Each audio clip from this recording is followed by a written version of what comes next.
Siku kadhaa nyuma nilikusogezea taarifa kuhusiana na kifo cha mwimbaji wa muziki wa injili nchini Tanzania mwanadada Irene Robert ambacho kilitokea, na taarifa ya awali ilisema kwamba marehemu alikuwa ameugua ghafla na kukimbizwa hospitali, baadaye akawa amefariki. Lakini kumekuja na taarifa mpya kutoka kwa rais wa shirikisho la muziki nchini Tanzania Ado Novemba, ambako yeye amekuja na taarifa mpya ambayo inasema kuwa marehemu alikutwa yuko hotelini akiwa amefariki tayari, akiwa yuko uchi pamoja na haja ambayo alikutana nayo. Sasa kulikuwa na maoni mengi, na Paul Clement alikuwa ni mtu wa kwanza kudhibitisha taarifa hiyo baada ya kuandika ujumbe mrefu sana ukimuelezea Irene Robert na kudhibitisha kifo chake.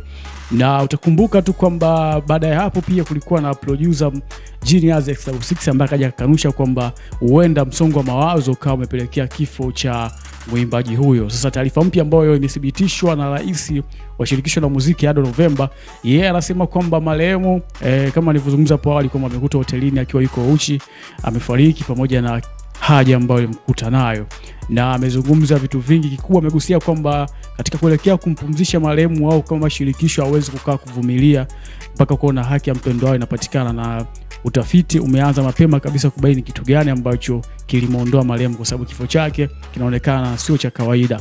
Na ameendelea kuzungumza kwamba marehemu alikuwa yuko hotelini kwa ndani ya wiki 3 akiwa na mtu, na taarifa zinaendelea kukusanywa kujua ni kitu gani ambacho kilitokea mpaka akawa amefariki.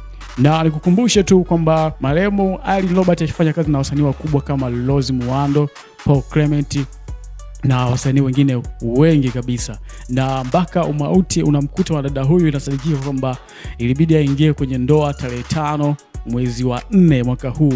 So imekuwa ni taarifa ambayo sio nzuri kwa wapenzi wa muziki wa injili na tasnia ya burudani kwa ujumla ya kibongo. So nimekuwekea hapo voice, tusikiliza kauli kutoka kwa rais wa muziki kutoka nyimbo za injili nchini Tanzania Ado Novemba akikanusha madai ya kifo cha mwanamuziki huyo. Mimi naitwa Steve Presented na hii ni Hot Drop TV. So kwa wewe ndugu jamaa na rafiki, kama ni mara yako ya kwanza unaitazama channel hii, basi chukua sekunde moja kusubscribe hapo chini kusudi mambo yawe fresh kabisa. Mimi naitwa Steve Presented, kuna kwa Instagram na nyuma kamera ni Director Will. Pale Instagram anapatikana kama Will Creator. Stay locked there. Till next time. Bye bye. Labda tu mimi niseme kwamba hakuna kesi ya mauaji ambayo imefunguliwa, lakini kitu ambacho kimefanyika ni sisi kama viongozi wa wanamuziki hapa Tanzania, hasa wa kwenye muziki wa injili, baada ya kupitia taarifa za pale chumba ambacho marehemu alikuwa anaishi na namna alivyotolewa pale chumbani na maelezo ya watu pale, lakini pia tumeangalia zile video. Marehemu alikuwa amelala chini, hana nguo, na alikuwa kidogo kuna kujisaidia sana pale ndani, na baada ya vitu vingine ambavyo siwezi kuvisema sana hapa sasa hivi. Kiukweli tumeomba vyombo vya uchunguzi viweze kupitia kila kitu na kuhakikisha kwamba sababu ya kifo cha marehemu ionekane kwamba kilikuwa ni kifo cha asili. Hapo ndipo tutaweza kuendelea na kwenye kupumzisha marehemu. Kwa mpaka sasa vyombo vya uchunguzi vinaendelea na taratibu kwenye kudhibitisha hilo. Kwa hiyo wao wanafanya kazi, sisi tunatoa taarifa tu kama tuna mashaka na namna ambavyo mwili wa marehemu umekutwa. Alikuwa amelala chini, hana nguo.